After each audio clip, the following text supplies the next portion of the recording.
Got it. Okay, perfect. Yay! Yay! Now we are live. We are live on YouTube and we're live on Clubhouse. Oh, and then of course it echoes on my computer, so I have to turn this off. Yay! Hold on one second. There you go. Now I got it.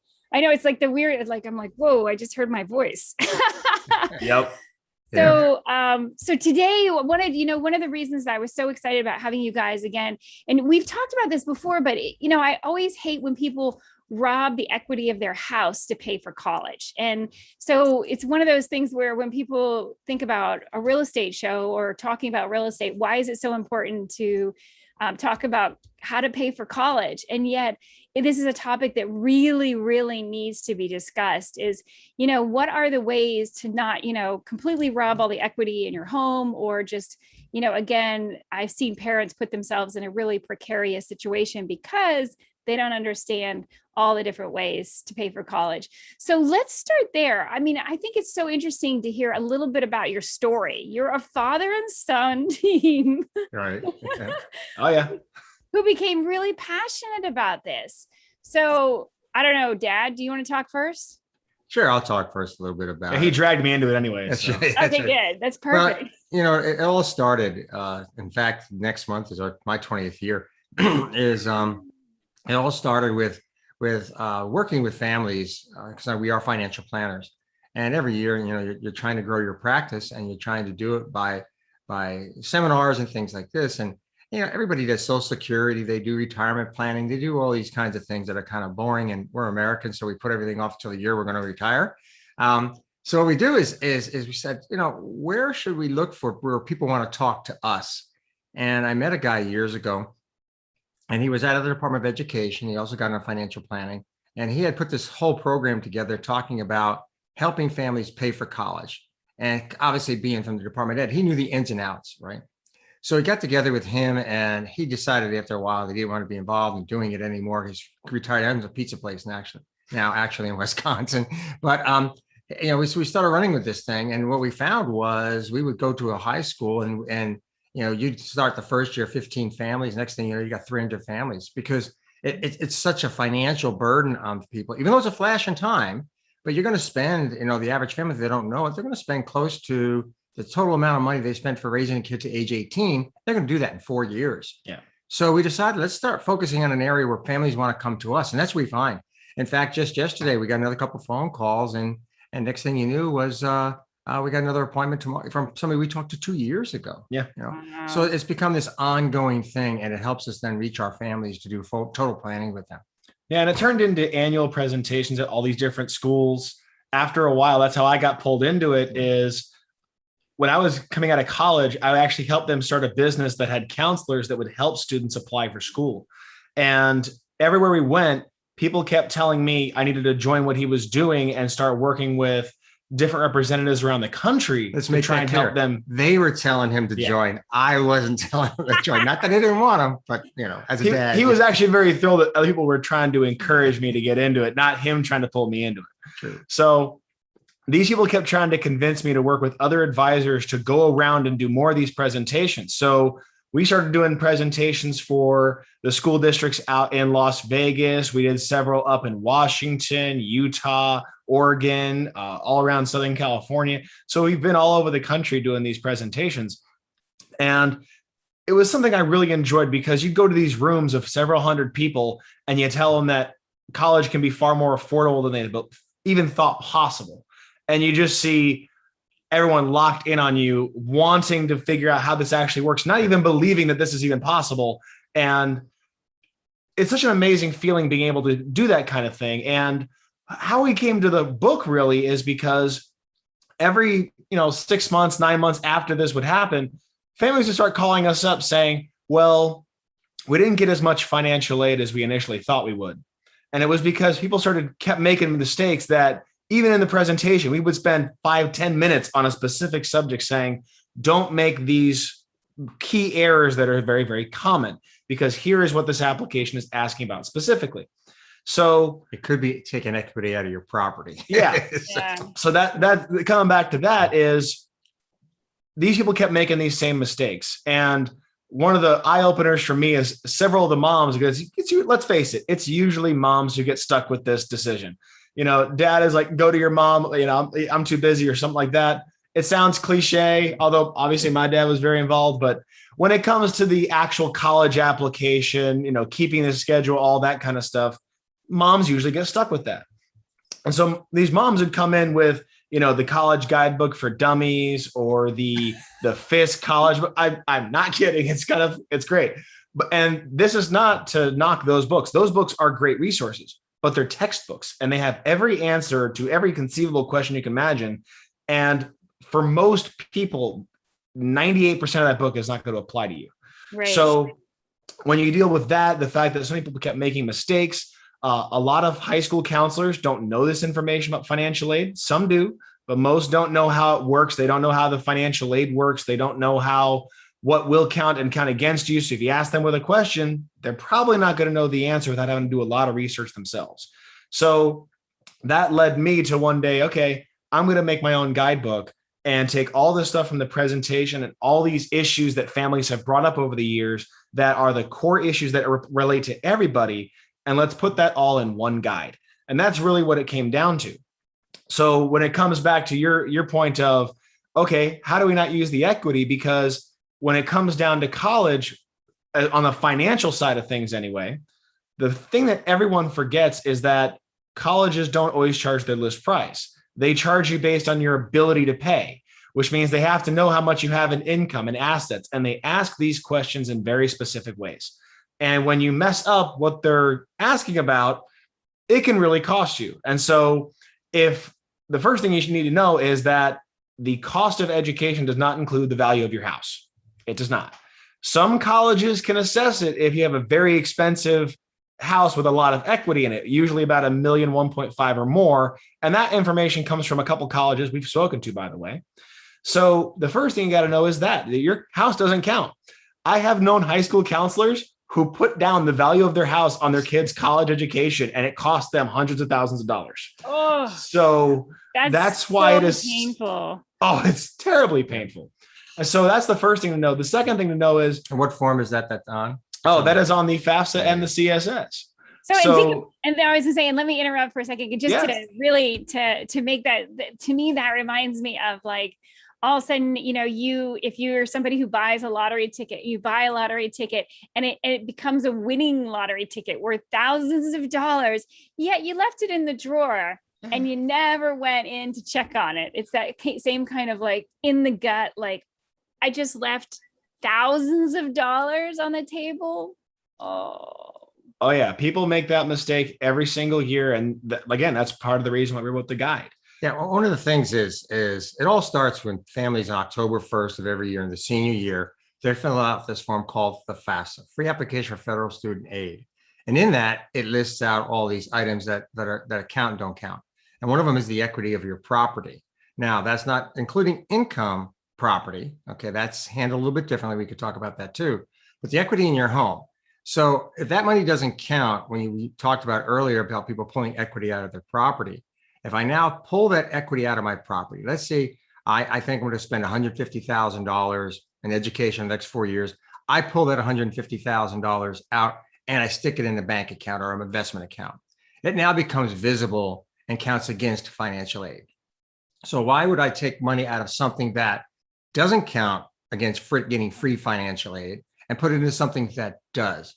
You have three avenues of free financial aid. One is all determined by your income and assets. Okay. And so the second one then becomes any kind of grants and scholarships you get based on merit. So one's need-based financially and merit-based. The third, unique ability. And we're very familiar with that. The football player, the basketball player. Actually, you want to really play hockey. Okay. Hockey's kind of the higher ones. And also if you play an instrument, go take up the oboe. In major universities, very few oboe players, and they really like those people, and they'll give you some pretty good scholarships. That's free money. Those are the three need-based, oboe and bassoon. Oboe and bassoon. Don't forget bassoon. Yeah. Don't forget, what is it? The oboe and bassoon are two instruments that are underutilized in bands, and they always need them. It's kind of strange. Yep, they'll pay you money. They'll pay you money if you learn to play it. Which that's the other thing is knowing that might actually spark an interest that could actually last somebody a lifetime. I never thought about playing this particular unusual instrument that nobody talks about. So kind of an interesting part about that. The triangle doesn't count, by the way. Yeah, that doesn't count. If you would be so upset. Oh yeah. Well, let's say you have someone who's a saxophone player. The saxophone and the oboe have the exact same fingerings. So if you already know how to play one, it's very easy to play the other. Very good to know. He plays the sax. So. Yeah, I was a musician, so I kind of know some inside baseball about some of these. For anyone actually considering bassoon, it can be a nightmare. There's 26 buttons for your thumbs. Oh my gosh. So that one can be a bit of a challenge. But it depends on how badly you want someone to pay for college too. I mean, you have the choice of, and not to go to a sad place, because I always want to find the silver lining, but the reason that you're so popular and the reason we're having this conversation is because there's a huge need. And to think that there's a possibility that you could never have the opportunity that you want. If college is the way you want to go and you really want to go, I've talked to so many people who ended up not going because they didn't have scholarships. And honestly, there's no possible way I would have ever gone to college, even as you guys know, through my master's, if it weren't for scholarships. And I very much tripped over it. I didn't have parents who helped at all, but it was just because I kept researching and asking questions. And I think sometimes you don't know what the right question is. So I love, and since we're also on audio as well with the podcast and for Clubhouse and such, go ahead and tell quickly about your book, the name of your book, where people can find it, that kind of stuff. Sure. My book is College Bound Strategies. It's the practical guide for choosing and paying for a college education or higher education. It can be found on Amazon, Barnes and Nobles, pretty much any place books are sold. You can go directly to the publisher, which is lulu.com. We also have a website, collegeboundstrategies.com. On there, you can find a lot of different links from descriptions of the book, places to buy it. There is also a GoFundMe on the website, because one of the things we do with this book, and this is something we could talk about in a little bit, is we raise money to be able to donate these guides to disadvantaged students. Yay! So there are a lot of students that need to know that this information, because for disadvantaged students, college is pretty much free.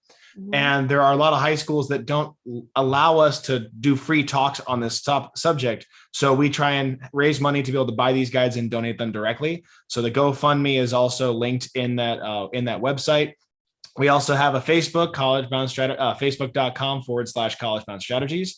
And up there, we have been posting all of the appearances we've made on different radio shows, TV, podcasts.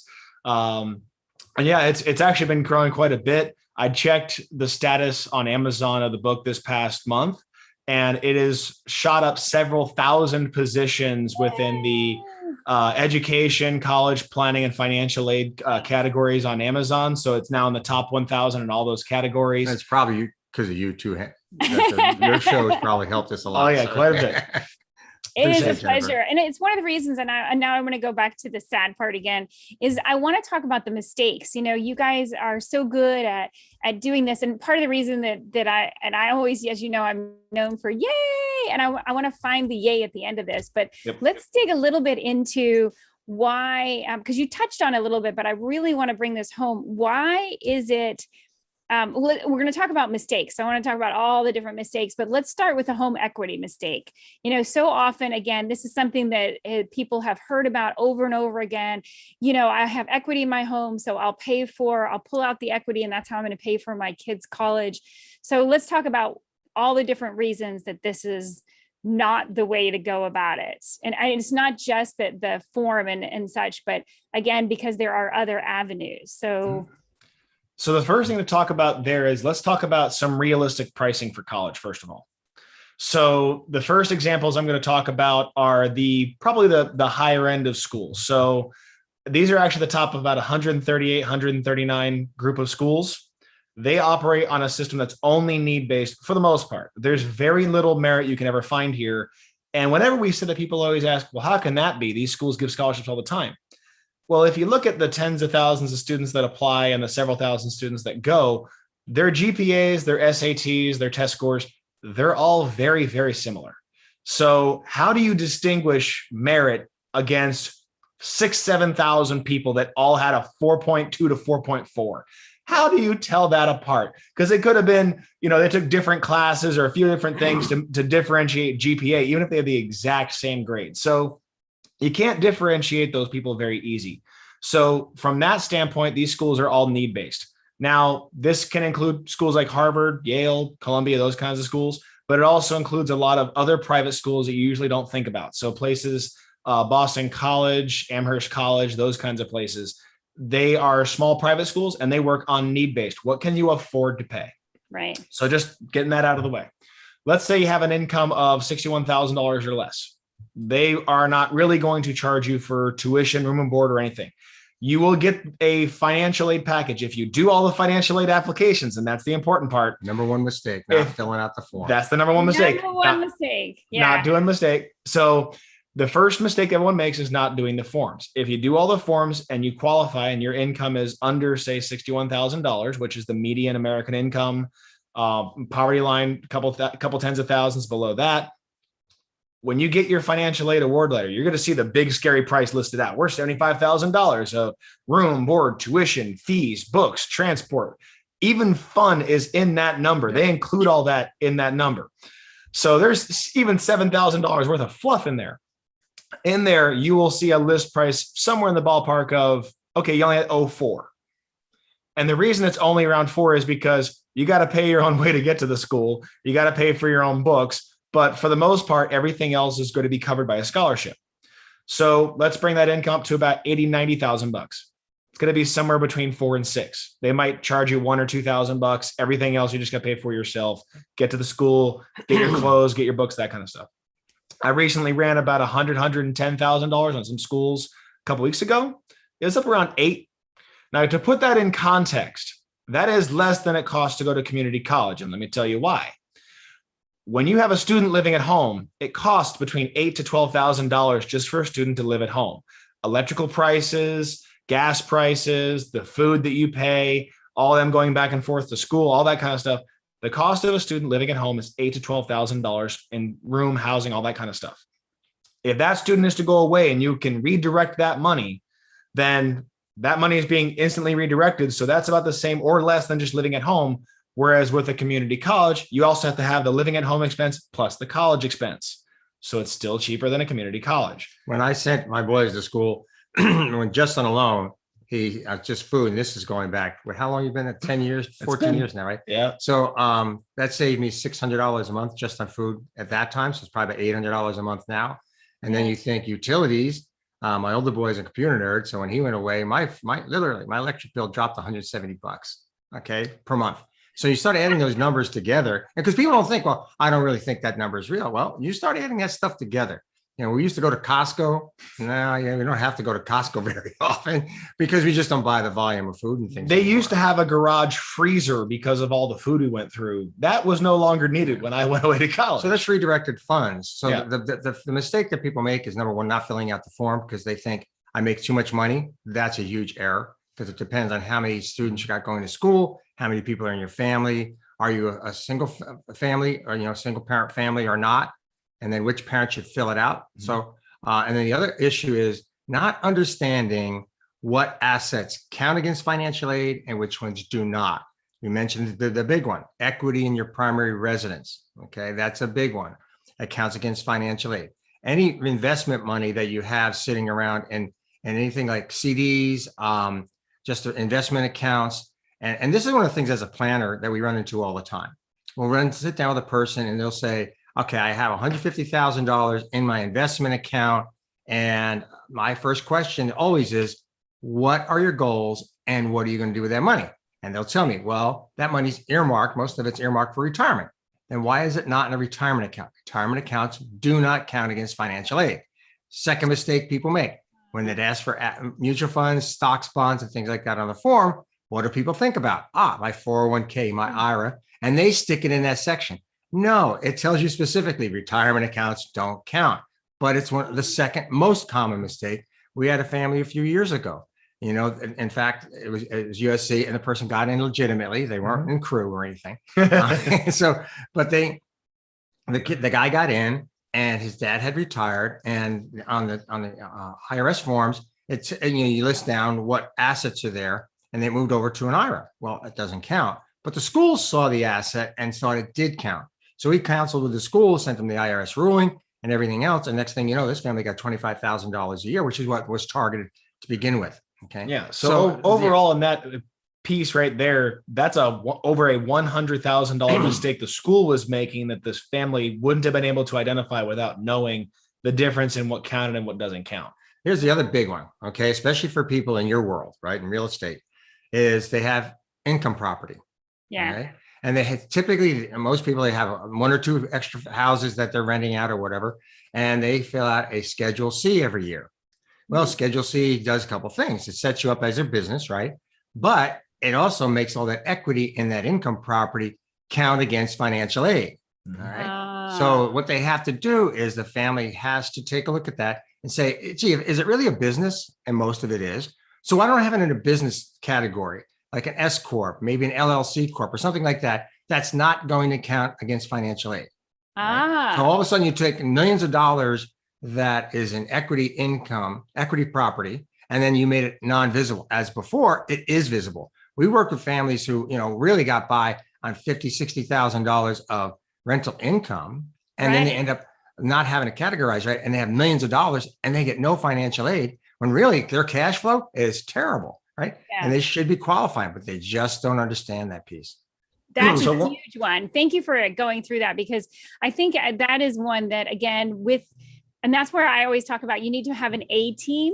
I call it your yay team, because everybody on your team should actually help you say yay. And part of that is your financial planner has always been one of those that, again, people often go, oh no, I can go at it myself, which again, always makes me just cringe. It's just like people who want to, do their taxes by just having like a software or such. And it's the same thing in real estate. Oh, I don't need a real estate agent because I can do this all myself. And again, if you don't have professionals, that's why I call it your yay team.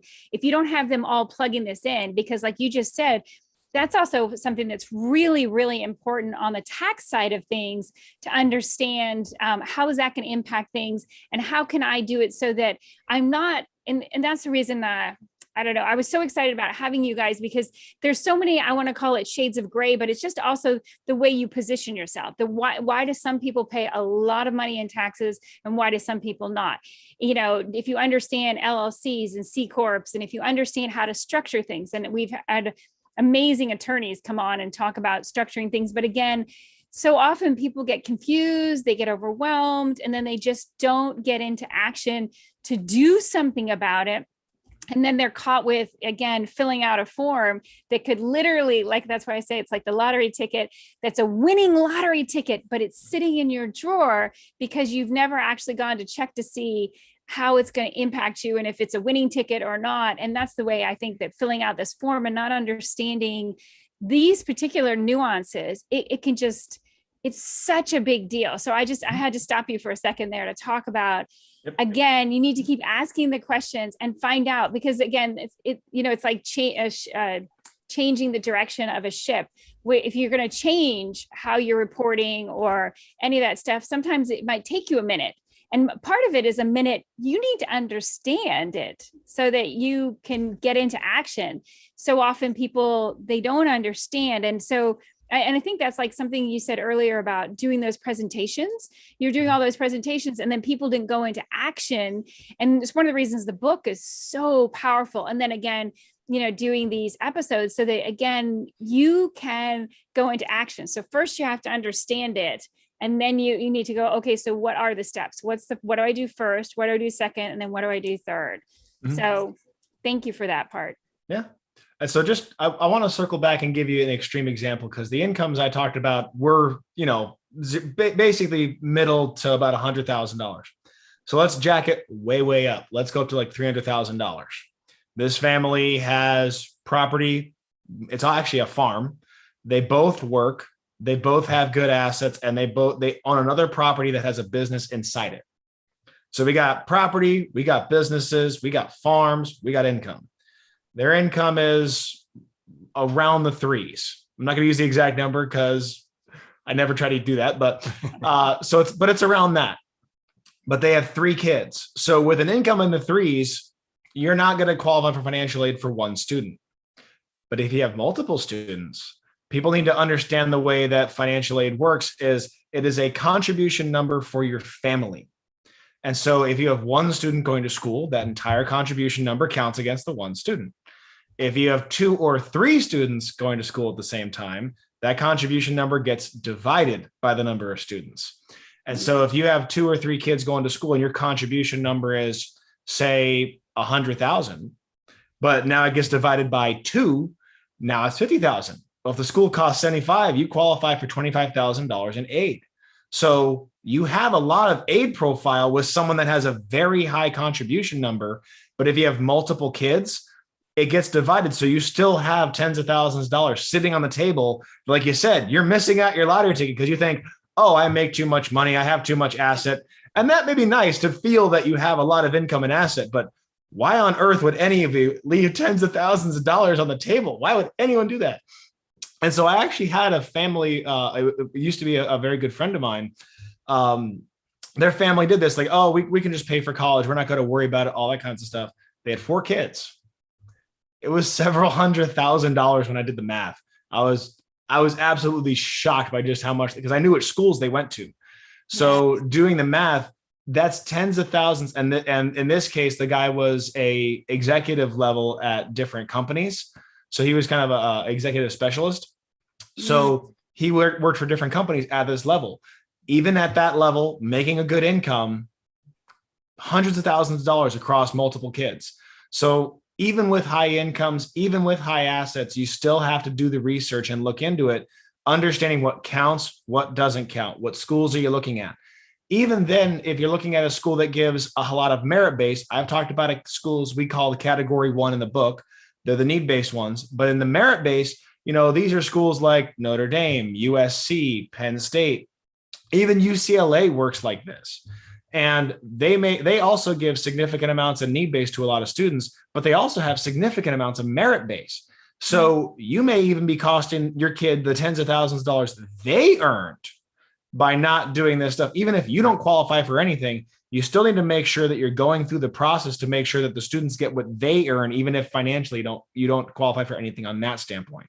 So these mistakes, understanding how this works, what it really means in terms of a college cost, and then circling back and understanding what counts, what doesn't count against you, doing the proper forms, all that stuff comes together to put it into context to make sure, okay, you understand what you might be giving up. So that's why this is so important, because when you start understanding just how much money you might be leaving on the table, it's a little bit of an incentive to make sure you do this process. Well, and that's why I said it's a lot. I mean, it's a whole lot of money. And I think one of the things that you said in there is often people think of just what's happening right this minute. Okay, we only have one college student going right now. The other 3 are, or the other 2 or the other 1 is I'll deal with that problem another day. That's a problem for another day. And again, that's part of, to me, the whole putting together your YAY team and understanding how important it is to be asking the questions early and making a plan. So often people don't make a plan. Yep. And I love like what you talked about with the rental property as well, because so often they're super excited about the rental properties and the rental properties have some great value, but again, it's only making them about $50,000 a year and they're living off of that. But that's not, again, they're filling out those forms. And it's really painful to think about, you're missing opportunities because you just don't know, or you just don't understand fully. So, you brought up 2 very good points earlier in the show. And the first one was, should I go to college? Today, I mean, you look at universities, 55% of students going are all female. Well, it used to be male dominated. And the reason being is a lot of guys are going, well, what am I getting out of this college education? Maybe I'm better off in a trade. I mean, you look at today, our biggest shortage out there for skilled labor is in the trades. It really isn't in a lot of college areas. So they got to make a different choice. And if they do, vocational schools and anything that's a certified school qualifies for financial aid. And you have to do the same form process. So that's number 1. Number 2, you talked about using professionals for things. And I think as in terms of being a financial professional, there's very few of us that really understand this business. We did a presentation to a major financial firm just a couple of years ago.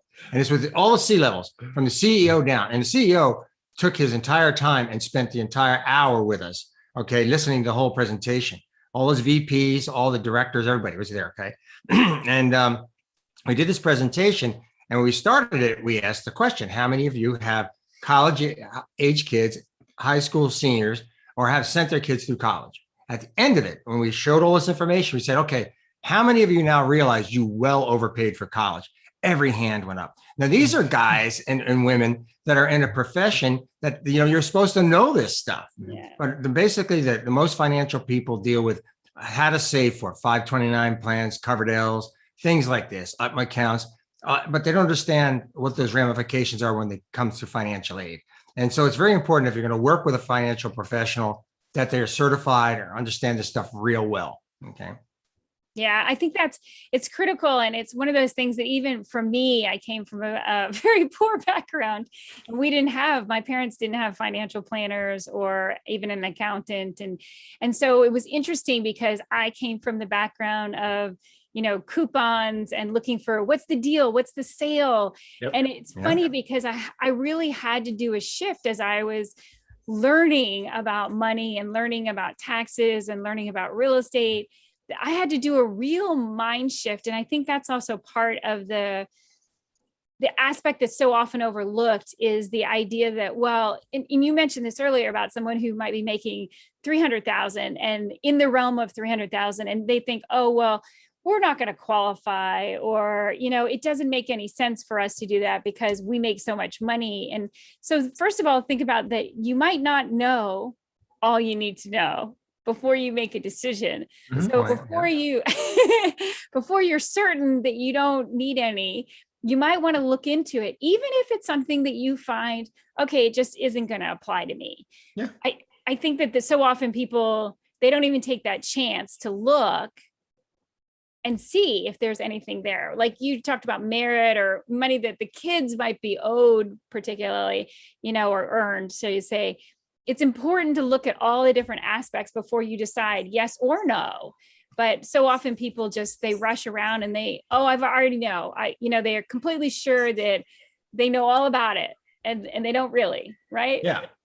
Well, it's interesting that you say that because oftentimes with some of the wealthier clients that we deal with, a lot of them do have very good savings. It's not in retirement. It's not in property. They've been just squirreling money away into savings accounts, and it's not really doing anything. Well, if you look at things like runaway inflation right now, that's been going on for the past several months, when you start taking things like that into account, you're actually losing value on the money that you save because it's just sitting there, and inflation is outpacing the interest rate, the measly interest rate the bank is giving you. Yeah. So when you have an issue like that, what else can that money be doing for you? So let's talk about 2 quick ways you can pay for college if you have those kinds of savings. Yeah. So I like that. 2 quick ways. Okay. 2 quick ways. So the first way is, okay, you have this giant piggy bank that you saved up to be able to pay for your kids' college. Let's say you got 2 kids. And okay, when you account for everything, it's going to cost you $250 of that 4. Okay. If that's the actual price, and this is after accounting for your income and your assets and all that stuff, it's going to cost you $250 of that 4. The first thing we can do is just pay out of that piggy bank as we go. And when we're done, we got 150 grand left if we had 400. So that could be kind of stinky. You spent, 20 years building this up. And now it's less than half of what it was in just a few short years. It could be, 4 to 6, depending on how close your kids are in age, maybe even 8 years if they're really spread apart.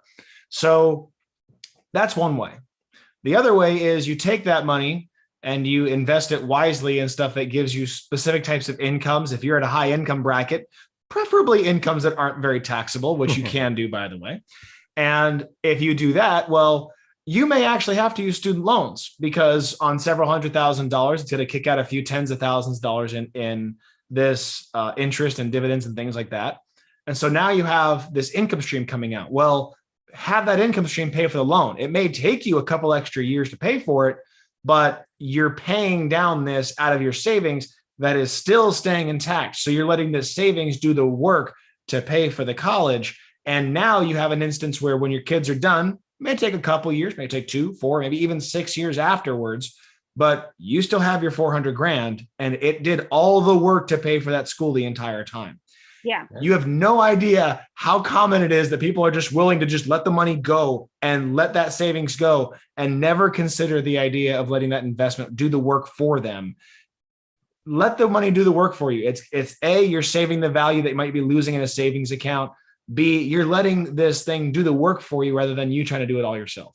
And so I appreciate that one so much because, of course, of real estate, you can really, if you understand how to leverage money, you can put money into real estate investing and passive income. And it absolutely drives me crazy when people are like, yeah, but it might not be safe. And again, I'm like, oh, if you make it all your decisions on fear-based, but also it goes back to education. You probably don't understand all the ins and outs. Otherwise, that probably wouldn't be the decision you're making, right? Yeah. I mean, people would say a look at something like the stock market. Saying the stock market is dangerous is like saying it's dangerous to go to the state of Arizona. Right. Are there places that are dangerous? Sure. Are there places where you're in no danger at all? That's most of the place. Because if you look at the general stock market, if you're investing in some companies, the odds of some companies having any catastrophic failure is very, very, very, very low. However, if you're investing in something that is high risk, the chance of losing money is pretty good. So it all depends on what you consider safe, not safe, risky, not risky.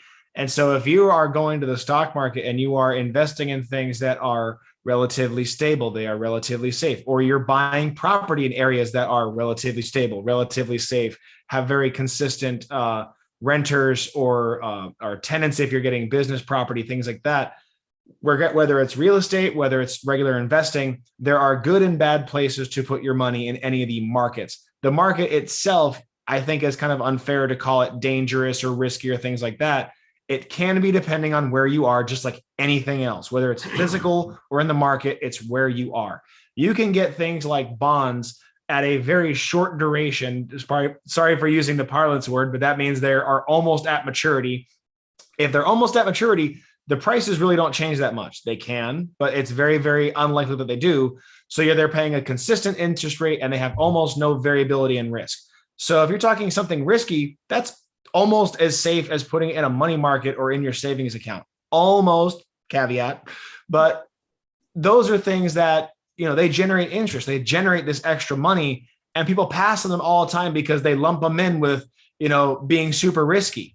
That's like saying, okay, I'm in California. Am I safer, being in a suburb in the middle of farmland, or if in some inner city where there's a gang problem? Yeah. You're in the same state, but there's two very different risks of where you are. So just to get as an example, those things are very important in terms of how to get this money to work for you. And again, how the money is counted by the financial aid and all the different colleges. I think that's another one that just so often is overlooked. And so let's switch gears a little bit, but because I've been bringing up this, but what are some of I know you do a presentation. So let's talk about some of the elements of your presentation. And of course, I always want to go back to some of the biggest mistakes, but what are some of the biggest mistakes, as well as what are some of the other elements that you make sure that in your presentation you help educate people about? Well, the first thing is choose the education that is right for the student. And this is more specifically talking to a student's mindset. So if you're a parent, this is really about the education that is right for the student. So not going to legacy schools just because it's a legacy school, not going to the big college or a private college or college at all, just because you think that's the only way to get a better education and a better life. So for instance, let's say you have a kid who's a big programmer. The kid is really good at programming, really wants to work in computer programming for software development, website, any of those kinds of things. Several of those businesses are increasingly looking at certifications, not college, because their feeling is, okay, you went to college for 4 years, but your first 2 years of education are obsolete in coding by the time you get out. So we'd rather have you do a certification, be completely up to date on everything in the past 1 or 2 years of coding life, and come straight to work for us. So you're a 20-year-old, you now have a 2-year certification, and this is what's actually going to be able to pay for your livelihood, and you didn't have to pay for a big college degree. So the first thing is choose the right education. Is it a certification? Is it a VOTEC? Is it a community college? Is it a college? Is it a state school or a private school? All those things are the first consideration, because you got to understand what you're buying. A school is a business. Their product is education. So that depends heavily on what you actually consider the education as your product. So, if you're going there in any of the STEM fields, you're in pretty good situation. If you want to be an engineer, you want to be a doctor, a lawyer, there's still a lot of things that are heavily reliant on being successful that college can really give you a leg up. But there's plenty of other things increasingly where you don't necessarily need a college education. And that is especially hard for people these days to hear, because the mode has been for the past 30, 40 years, you got to go to college to be successful. Yeah. And there's a growing place where that's not so important anymore. So that's the very first thing that you got to consider, is choose the right education. The second thing is, when you choose that education, don't go where friends, boyfriends, girlfriends, family members, just because those people went there. That doesn't mean you can't go with your girlfriend or your boyfriend or your friends, but you got to make sure it's also the right school for you as a student, speaking to the students. Right. So if you go to a school just because your boyfriend or your girlfriend went there, but that school has nothing for you, here's the unfortunate reality. The vast, vast majority of those relationships don't last. When you deal with, boyfriends, girlfriends, friends, you got to understand, when you go to these schools, they are set up to help you build new friend groups and get out of your comfort zone and give you, your freshman year, you go to a full week of orientation before you even go into the classes. Not sure what they've been doing with that with COVID, but those are things that they are typically trying to get virtual you to do. Class. Yeah, virtual orientation. Meeting people.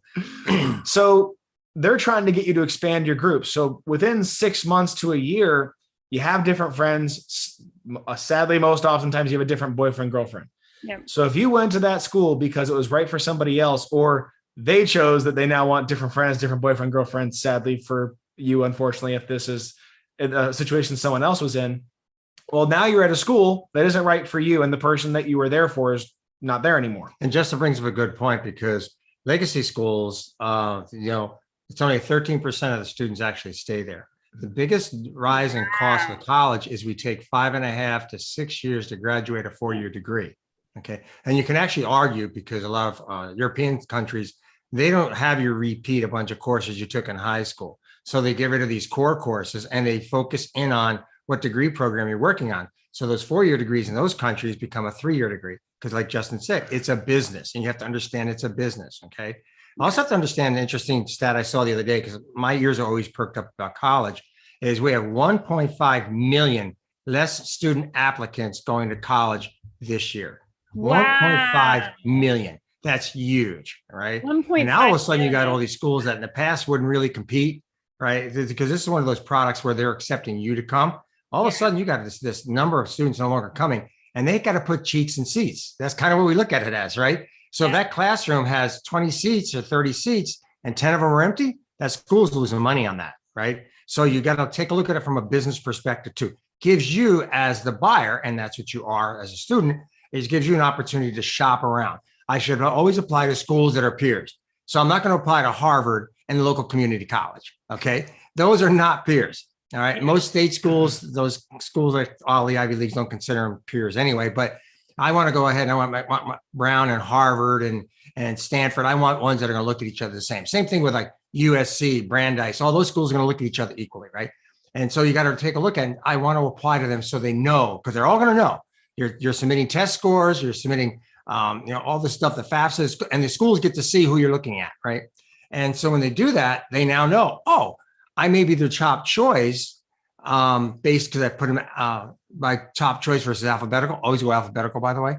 And another little tidbit, but I now know that, so I want to make sure that I had to pair comparisons. I am shopping. I want them to know their competitors out there for them. That's really powerful.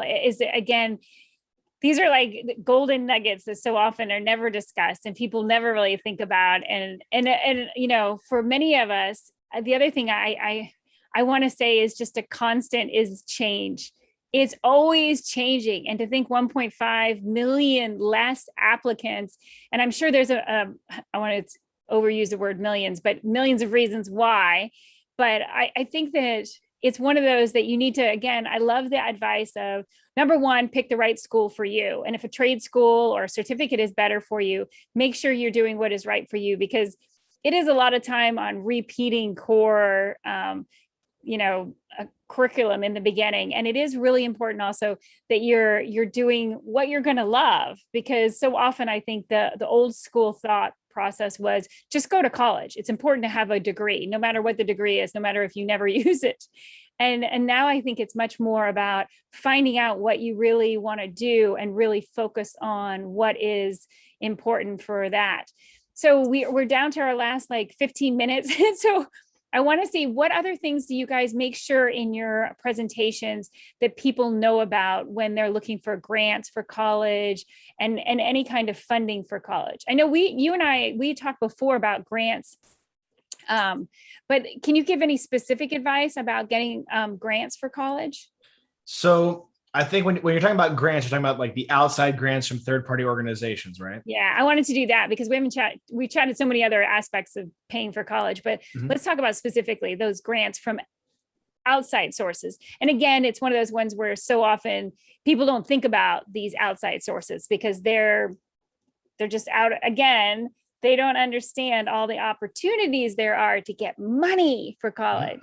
So there's a very good point on that. And there's also a very big caution on that. Yeah. Okay. So the first thing to understand about the outside sources, because if you go to your counselor, you go to your teachers at school, they will always talk about, you got to apply for the scholarships and all this kind of stuff. That's about 4% of college funding. It's a very, very small percentage. Yeah. The part with schools is over 40%. It's close to 45%. Wow. So depending on the year, that's where it is. So when we're talking about scholarships and grants, the ones that we say you should focus on are the ones that are merit-based, the ones that are need-based on your financial aid, those kinds of things. But let's say you're going to a state school that doesn't have a lot of need-based or merit-based, and you make too much money to get the federal assistance, because when you're talking about really low incomes, what most people don't realize is those colleges are already, for the most part, free for those families. There are already grants and scholarships for low-income families based on federal and state assistances, because that's the first level of grants that you should really be looking at is, what do you qualify from the need-based, from the government and from the state? Many community colleges will say for your first year or two, if you're a local student, your education is free. Or your tuition. Or your tuition is free. Make sure they always point that out. They say education. It's not true. They're talking tuition. So not room and board and all that stuff, right? Okay, so your tuition can be free.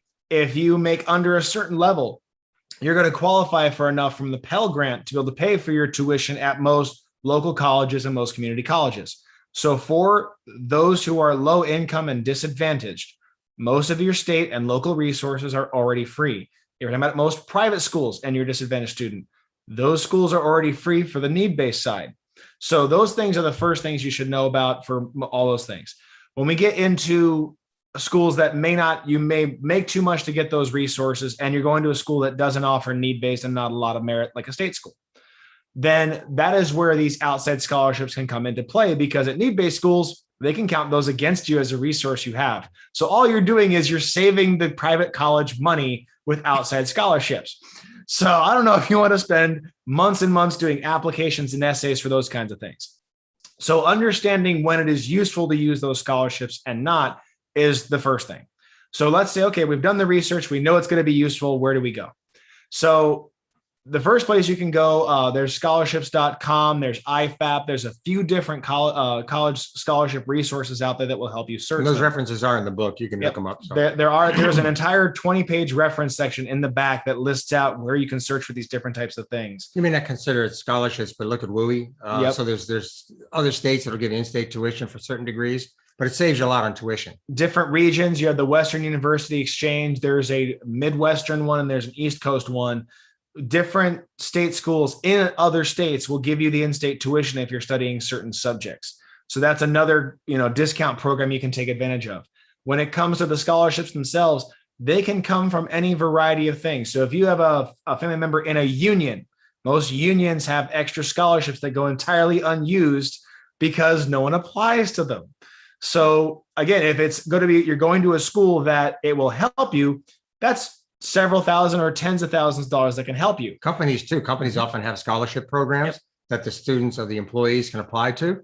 And you'd be amazed how many people just don't apply to them. That's just money left on the table. So you're if you're working as a parent for the companies, look at the company and look at the government organization, look at the union that you may be a part of, any of those kinds of things. Look at your local city, because most cities will actually post a variety of scholarships that are available from that local city, from different charities, different businesses that are trying to sponsor kids for different things. Fraternals too, like the Elks Club, the Masons, the Moose. They go out the Lions Club. There's a whole bunch of them out there. They all offer scholarships. My niece got all her books and stuff paid for, because my dad belonged to all those kind of organizations, and he just applied, and so few people did, and she got a lot of money and helping her out pay for education. And so you can find them for other things. You can find them for everything of different races. You know, if you're a specific race, they'll give you money to go to college for in different places. Redhead, left-handed. Yep, redhead, left-handed. There's a ton of them out there. Different color eyes. There's a whole bunch of different ones. So, you know, if you have a special needs, there are scholarships out there for pretty much every category. Just make sure that the school doesn't deduct that amount that you got from an outside scholarship from the one they're going to give you already. Don't waste your time doing that.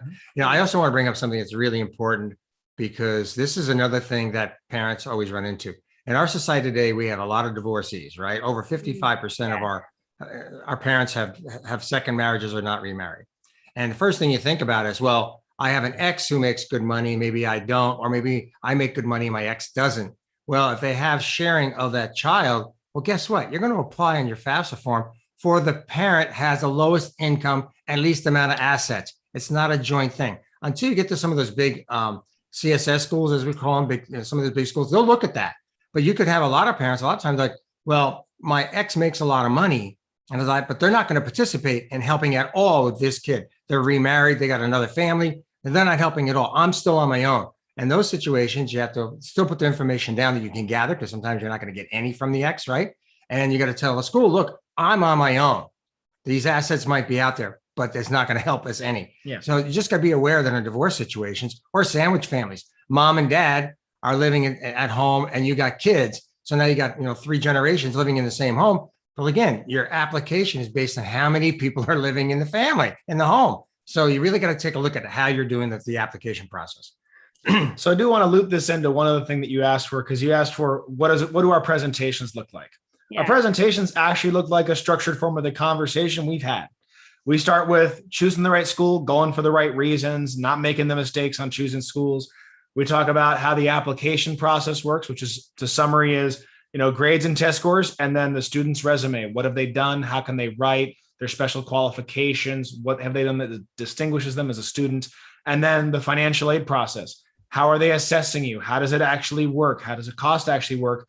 Then we go through, as Jim did earlier, what counts and what doesn't count against you.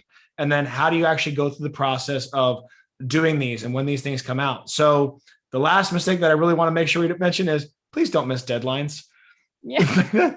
It sounds crazy. It does. It sounds great, but I can't tell you how many times we've done presentations in the second semester of someone's high school year, and they're seniors, and they go, how many of you guys have applied to college? And no hands go up.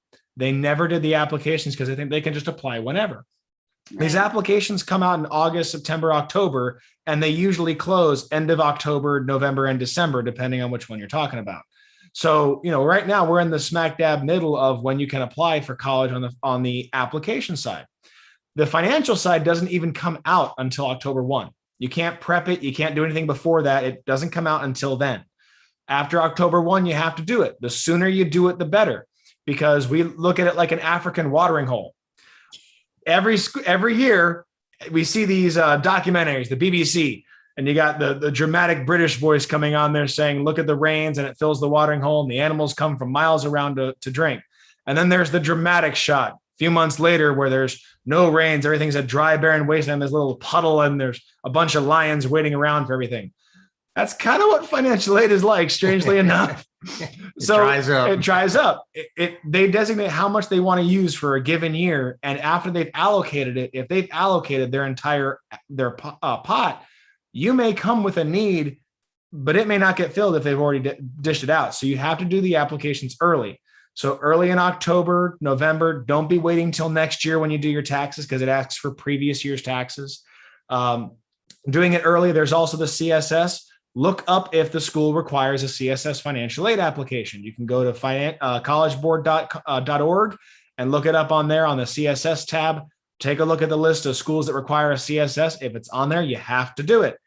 Don't leave money on the table by missing out on applications and missing the deadlines. If you need to reposition your assets, or you need to establish this corporation for your income property, it has to all be done before you complete that stuff. So here you are, let's say you got a senior, October 1, the form's going to come out. So you want to really get them done October, November, mid-November at the latest, financial forms, frankly. That means if I have to set up an S Corp, it's going to take me a few weeks, a month to get that set up. So I better get my butt moving on that. I have assets sitting around that really are retirement assets. I want to get them into some investment that is going to now prevent this visibility because it's used for a different purpose.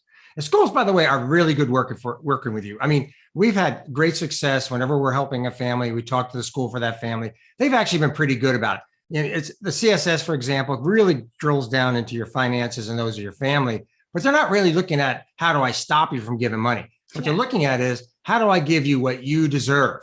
All right. Yeah. And so they're looking at all those things that are saying, okay, you got this assets, but it's really not something I can use. I mean, we have people with $2.5 million in retirement assets. Doesn't count. The school doesn't care. $1 million in equity. Most of these big schools, they don't care. That's not, to us, it's a lot of money, but to them, it's like, well, that really doesn't account as much for my financial aid package. Keep in mind, like Harvard, what they got, over $25 billion in assets and sitting out there, and they're getting scholarships off of this stuff. So they're really good at working with you. So don't think that they're trying to stop you that way either. Yeah. I think that's really important. I want to make sure before we run out of time, I want to go ahead and ask anyone in the audience, John, anyone, do you want to ask a question before we run out of time with this subject? John, I don't know if you're there. And then anyone else in the audience, if you want to raise your hand. Go ahead, John. Oh, let me turn you up. I'm sorry. I got you really quiet for some reason. Here you go. Okay, go ahead. Thank you, Jennifer. Great information, Jim and Justin. I just got two questions. I've only got a 5-year-old grandson, so he's not quite ready for grants, but we are doing some planning here. But the name, for further information, and the name of your book is College Bound Strategies. And how do you spell your last name so I can look that up? And then also, what is your website again, if you don't mind sharing that? Thank you. Sure. Last name is Duncombe.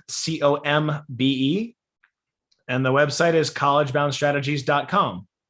Yeah, the website is pretty easy, collegeboundstrategies.com.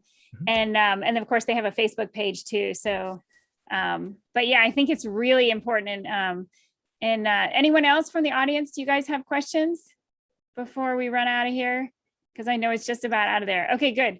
Well, I am so grateful as usual. I love that you guys are so passionate about your subject and that you are, so interested in educating. And it's so important that that's your passion and that you're not just, in it for the money or something, which I see sometimes with teachers, and they don't understand how important it is because you're truly changing people's lives and family lives. So thank you guys for all that you do. You're welcome. Thank you. Do we get a yay? Yes, I was just saying, as you know, we're going to end. I'm going to even have John Lee come off his mic and talk with us, as I always look for the silver lining. So I want us all to lift your voices and say yay, okay? So 3, 2, 1. Yay! Yay!